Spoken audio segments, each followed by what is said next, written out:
Alors oui, la spiritualité, c'est magnifique. Tu es un être spirituel dans un corps physique. Oui, l'énergétique, c'est magnifique. Les preuves de guérison via l'énergétique, j'en ai tous les jours. J'en ai des centaines. Oui, le développement personnel, c'est formidable. Mais attention à ne pas chercher les réponses à l'extérieur et ne pas tomber dans l'évitement. La guérison, c'est un joli mix de tout ça. Mais rappelle-toi que tu es sur Terre, que tu as un corps et que l'ancrage est primordial. Je suis Zeynab, fleur du désert. J'ai la capacité de fleurir malgré l'aridité de mon environnement et c'est ce que je souhaite te transmettre via ce podcast. Je suis une coach multipassionnée, multicasquette et ma spécialité est d'allier la spiritualité, le subtil, avec la science et notamment le trauma. Avant d'accompagner, j'ai moi-même cheminé. Je me suis libérée de l'emprise. J'ai affronté mes traumas, fait de nombreux deuils. Et si je l'ai fait, tu es capable de le faire. Ce podcast est là pour te rappeler qu'il est possible de s'en sortir et que tu peux prendre ton envol. Si tu souhaites réguler ton système nerveux, te libérer du stress chronique, de l'anxiété et sortir de tes traumas, tout en parlant spiritualité énergétique, alors ce podcast est pour toi.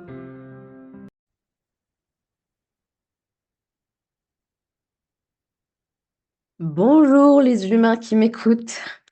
Je ne voulais pas commencer par ce sujet-là du spiritual bypassing et des vies antérieures, mais j'ai changé d'avis parce que ça me semblait important. Je voulais commencer par, je voulais que mon troisième épisode soit dédié à quelque chose de plus théorique, mais je me disais qu'avant d'aller dans la théorie, je voulais vous raconter un petit peu mon histoire par rapport à ce que j'appelle le spiritual bypassing. Je vais te parler d'un sujet que j'ai découvert par hasard en 2015, la spiritualité. Quand j'ai fait ma fausse couche à 3 mois de grossesse, tu te doutes bien qu'il fallait que je trouve un sens à tout cela. Il fallait en gros que je rassure mon cortex qui ne comprenait pas trop ce qui m'arrivait. Pourquoi moi? Qu'est-ce que j'ai fait au bon Dieu? Pourquoi je suis punie?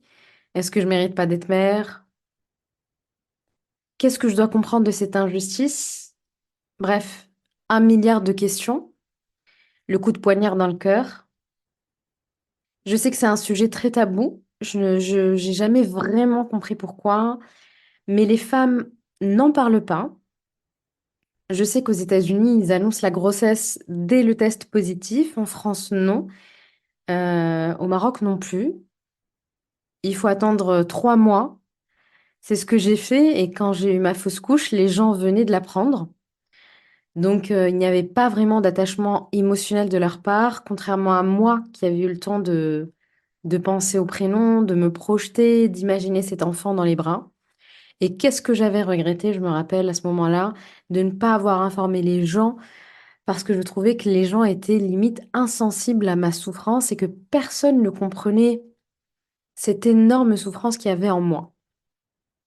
Ce qui a été très dur aussi, c'est que j'avais commencé mon école de naturopathe en étant enceinte, comme deux autres collègues à moi, et j'étais celle qui n'avait plus de ventre rond. Donc, je passais l'année à voir leur ventre s'arrondir. Et à chaque fois que je voyais ça, j'étais très contente pour elles.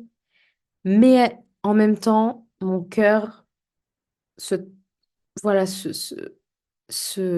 je n'ai même pas les mots parce que je le ressens là en même temps que je vous parle, exploser en morceaux peut-être. Je me rappelais quasi tous les jours de l'injustice que je ressentais. Je n'arrivais pas vraiment à m'en remettre. J'attendais et je redoutais en même temps le fameux jour supposé d'accouchement. Je sais que si tu as vécu une fausse couche, tu comprends parfaitement de quoi je parle. Quelle torture, j'avais hâte que ce jour arrive, que j'avais l'impression qu'une fois que ce jour allait passer, j'allais plus en entendre parler et je n'allais plus ressentir ma tristesse. Mais bien évidemment, c'était faux. Et donc, j'étais torturée, pourquoi je n'arrivais pas à avoir un enfant dans les bras? La fausse couche n'est pas le sujet du podcast. J'en ferai un si ça vous intéresse, dites-le moi. Mais je souhaitais juste expliquer comment je suis tombée dans la marmite de la spiritualité. Moi qui ai fait des études de finance, de prépa HEC, J'ai été voir plusieurs thérapeutes très cartésiens suite à ma fausse couche.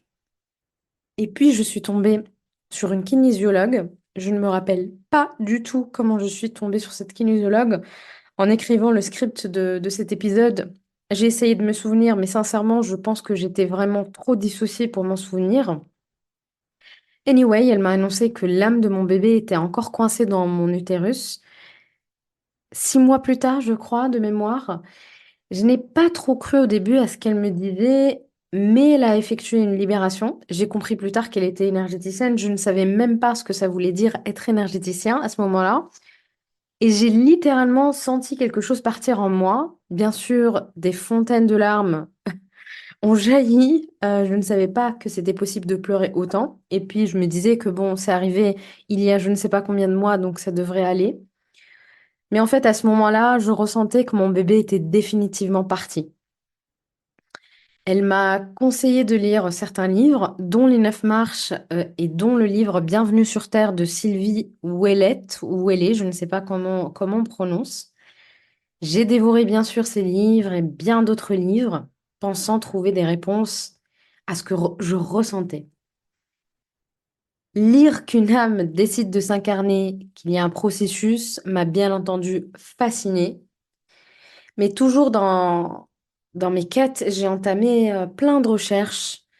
Je suis quelqu'un de très têtu, de très curieuse. J'adore faire l'inspecteur gadget. Je le dois d'ailleurs demander à mon astrologue préféré ce que disent les astres à ce sujet, mais en tout cas, c'est quelque chose qui fait partie de ma personnalité. Je pense que c'est quelque chose qui m'a à la fois permis d'aller dans ce spiritual bypassing, et dans cet évitement, et en même temps, c'est quelque chose qui m'a réellement aidé à guérir et à aller mieux. Donc, je plonge dans la spiritualité à bras-le-corps, mais vraiment, c'est un peu comme le premier amour. Je suis persuadée que je vais y trouver la guérison de ma souffrance. Et là, je rentre dans une période qui aura duré plus de 2 ans, en même temps que j'étais en parcours de PMA, donc procréation médicalement assistée. Et là, je rentre dans une période d'hyperconsommation spirituelle. Je dépensais tout mon argent dans des guidances, des hypnoses régressives, des soins énergétiques, des formations aussi, of course.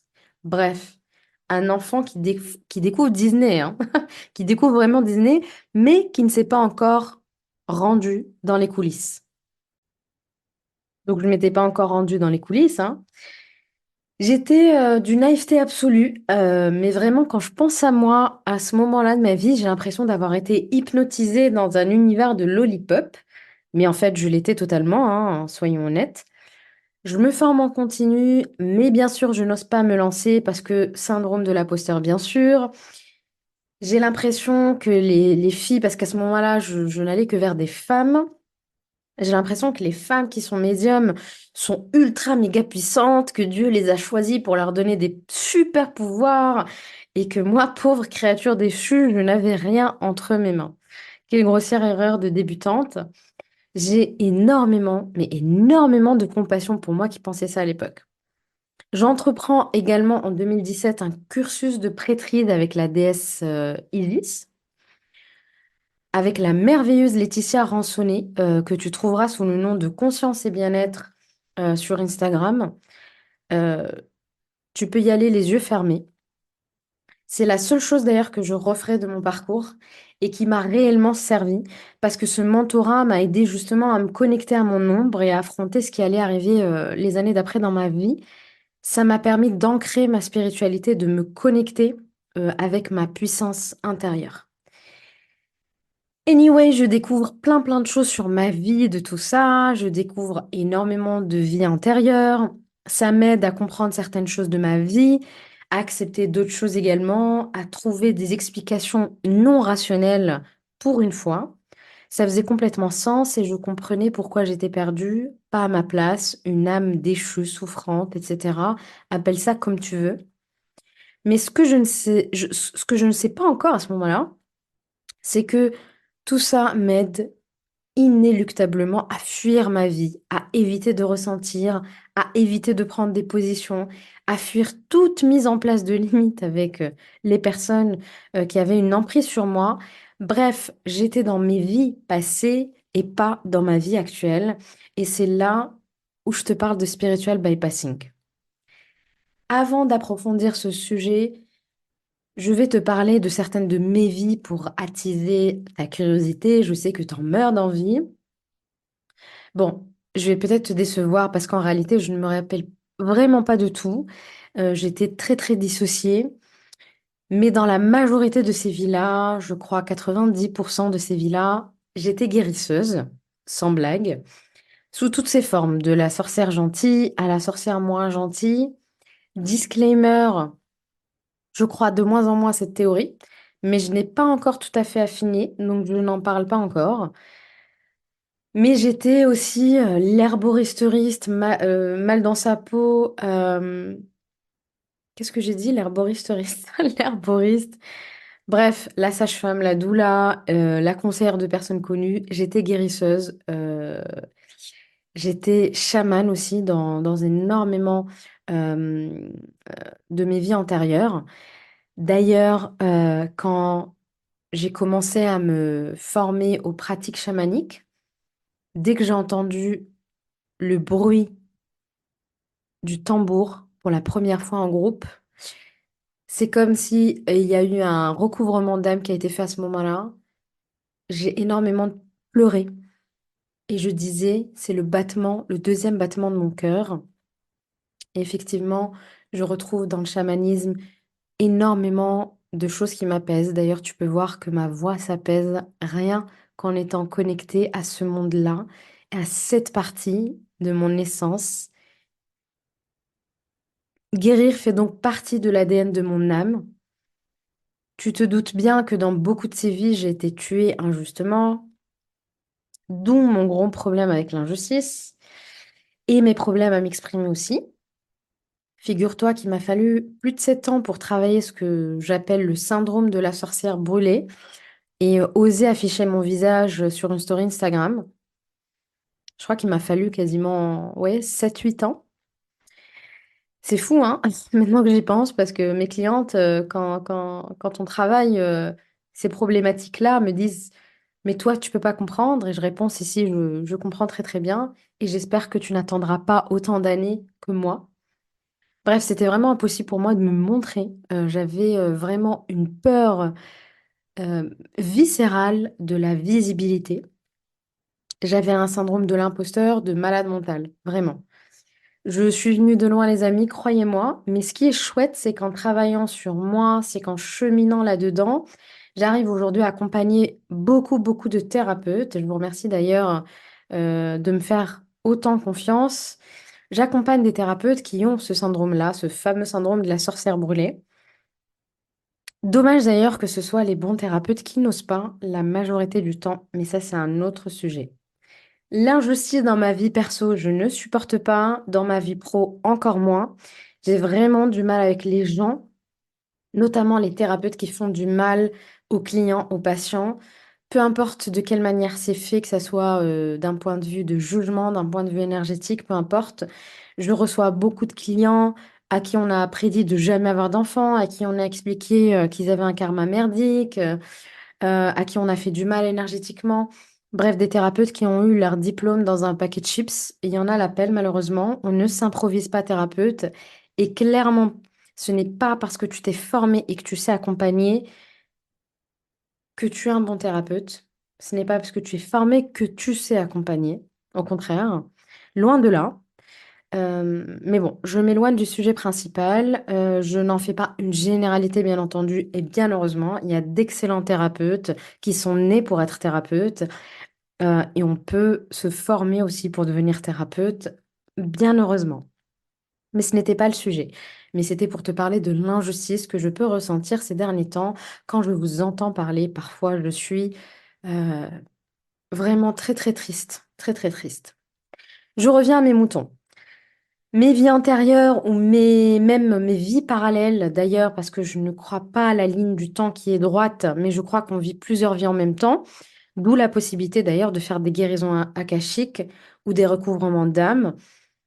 Les guérisons akashiques, je le fais quasi quotidiennement dans mes nettoyages karmiques, que j'appelle soul healing.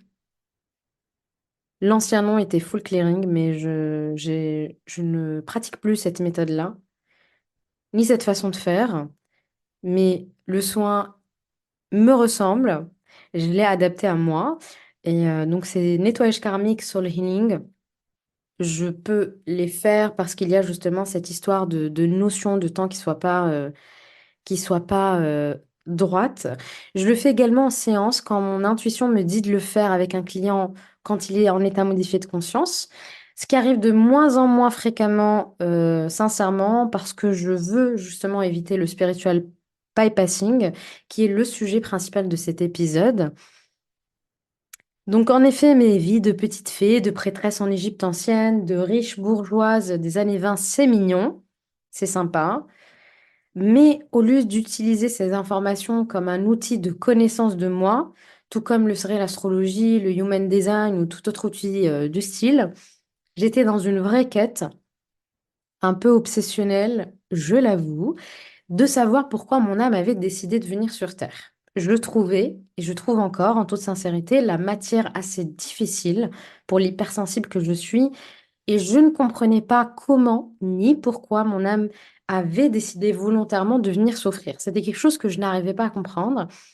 Et je sais que cette question est posée très souvent en séance par mes clients. Ils me disent, mais Zénab, pourquoi j'aurais décidé de venir sur Terre? Alors, à cette époque-là, je devais absolument comprendre quelle était ma mission de vie, pourquoi j'ai décidé de venir sur Terre, sur cette planète de tarés. T'es d'accord, n'est-ce pas? Pourquoi j'ai choisi cette famille de tarés aussi pour certains? Bref, tu l'as compris, je cherchais dans la spiritualité une réponse à mes souffrances, et Dieu sait qu'il y en avait. Chaque guidance, chaque soin me faisait du bien. Et 3, 4 semaines plus tard, boum, je retombais dans mes questions, dans les méandres de la vie sur Terre. Mes souffrances revenaient et hop, je camouflais ça avec une nouvelle lecture, une nouvelle guidance, un nouveau médium ou tout autre outil spirituel.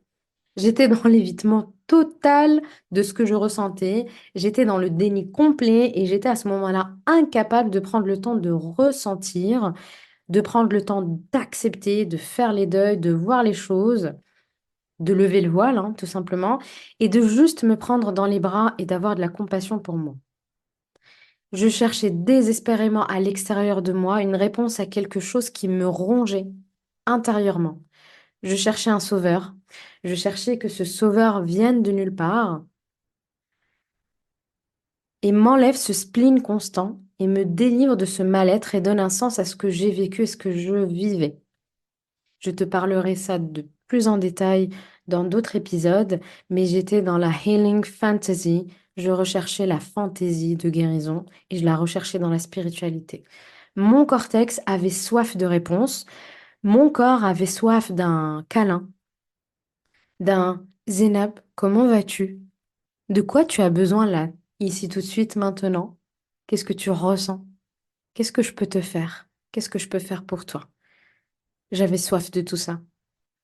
Mais moi, je n'écoutais pas ce cri strident à l'intérieur de moi.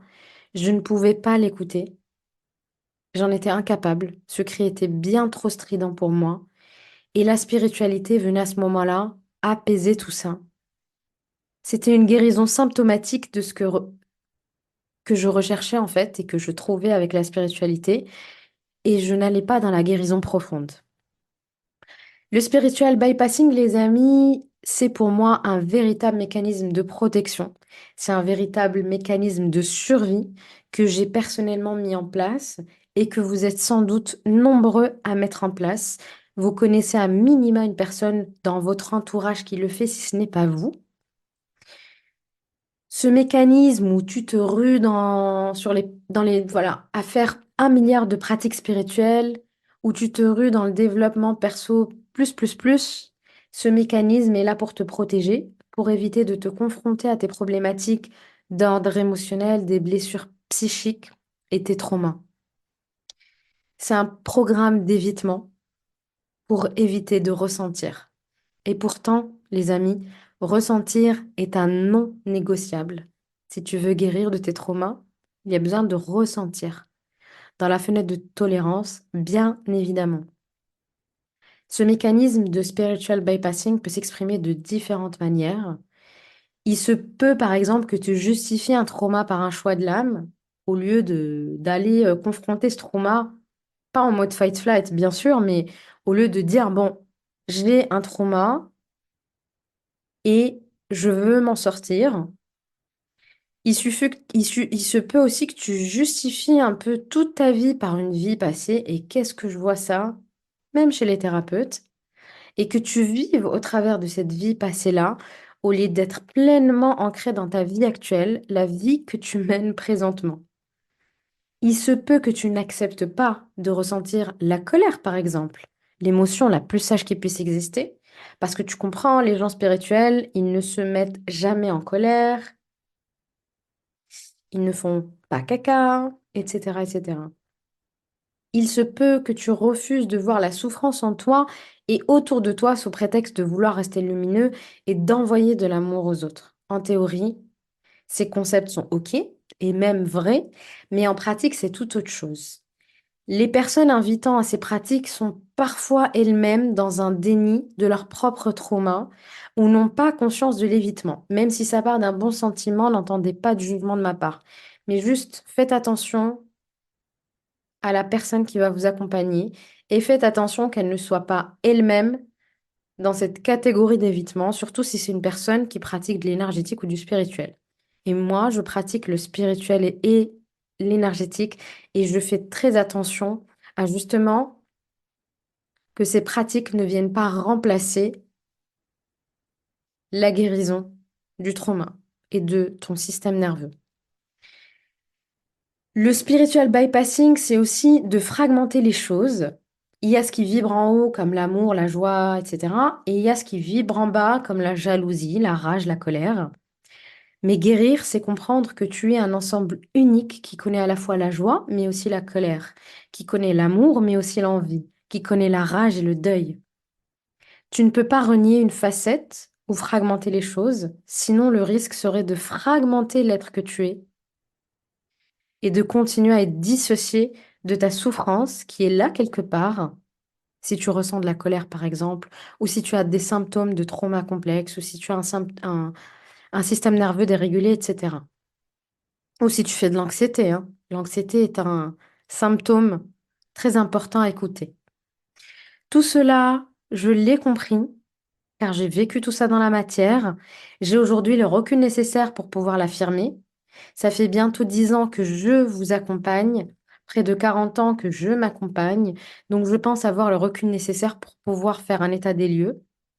Et je suis sûre que je vais continuer à apprendre et que dans 5 ans, j'aurai un discours encore plus approfondi que je n'ai aujourd'hui.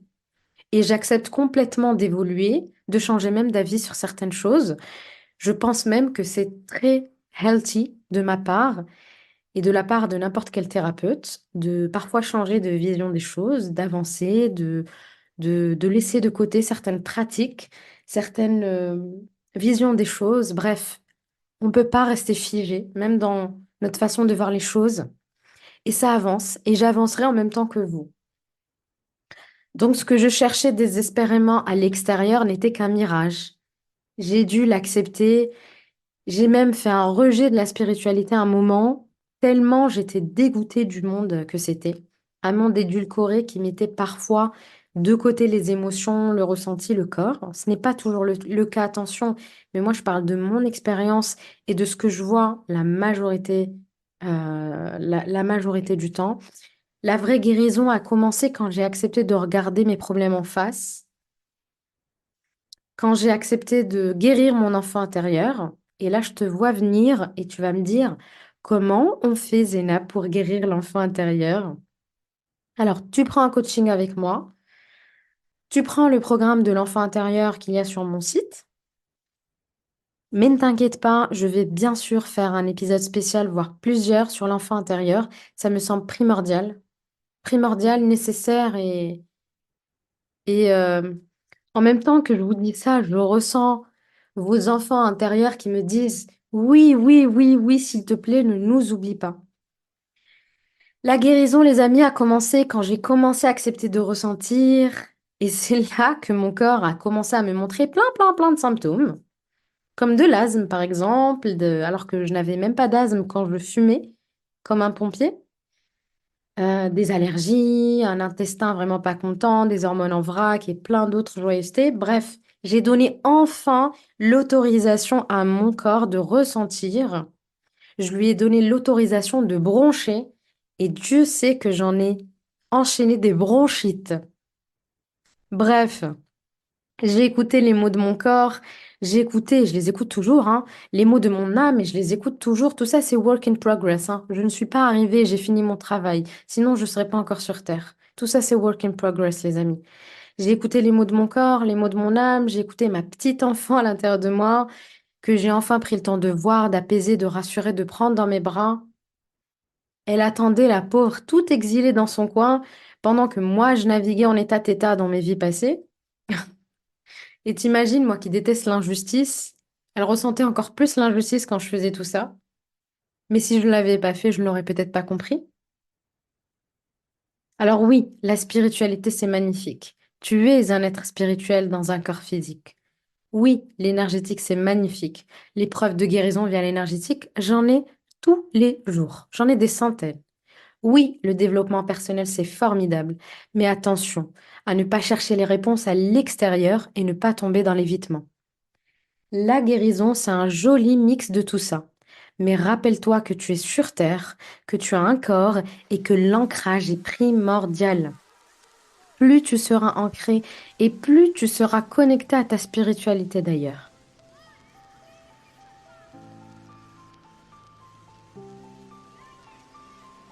J'espère que cet épisode t'aura plu. N'hésite pas à me poser des questions sur Instagram ou par mail via mon site. Tu trouveras toutes les informations en barre d'infos. N'hésite pas aussi à partager ce podcast autour de toi pour qu'il impacte un maximum de personnes. Et si tu peux me laisser une note, ça m'aidera à faire connaître ce podcast et à répandre le parfum de la guérison.